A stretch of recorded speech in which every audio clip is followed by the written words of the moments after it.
So can you demonstrate to me a snippet of what you do for your job as a stuntman? Hey, what? What?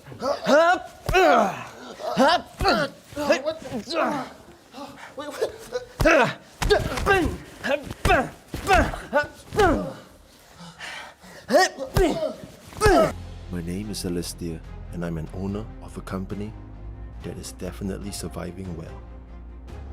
Looking to expand?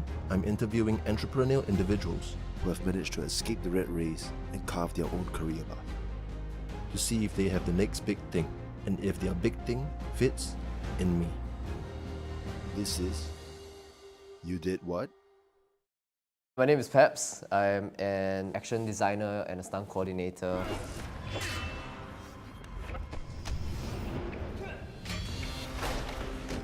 I run a facility called SANDBOX Training Ground where we train action actors, stunt performers, and we also coordinate stunts for TV, films and commercials.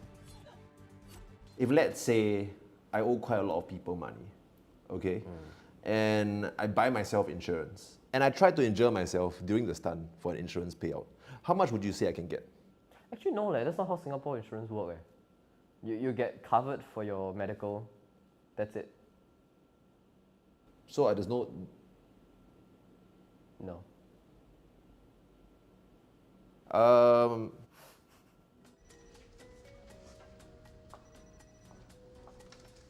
Has anyone say don't anyhow play stunt? No, nobody has ever said that. Okay. What made you want to stay in stunts? I think watching action movies is one of the first and still till now the things that really moves me. Yeah, to watch a piece of art and then have yourself so viscerally moved. Warrior 2012, I think. I watched that fight scene and I cried, and I want to be able to create stuff that would move people in the same way. But yes, we've actually thought about not doing this anymore because the industry here is pretty rough. Rough in that it barely exists, like the demand for action. No, but from stuntman to starting your own school is quite a big jump. A big part of it is with thanks to when I got the opportunity to work with stunt teams overseas. And I got to see the way that they work, and I get to see that it's not that Singapore lacks talents in performers, it's that we lack the system.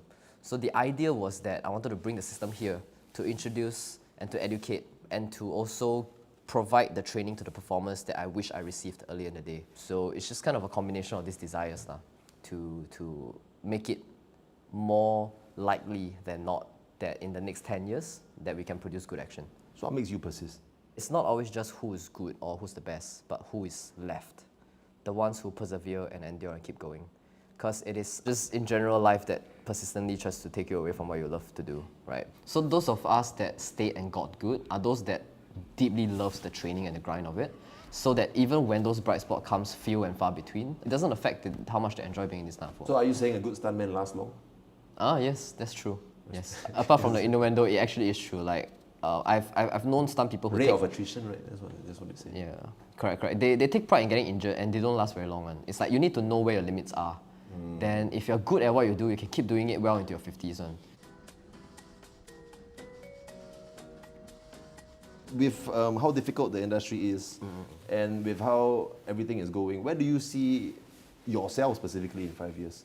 Either second unit directing or directing action features that is collaborative works between Singapore and our regional neighbours. Stunts and action films are inherently, there's violence inherent into it.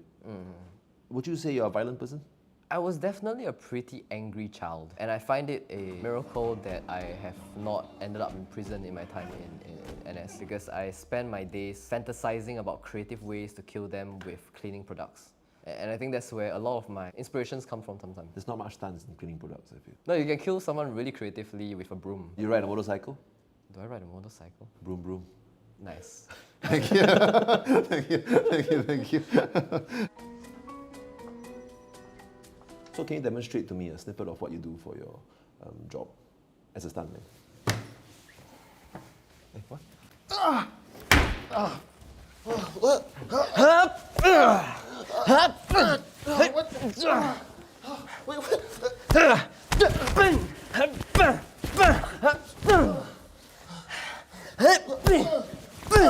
What?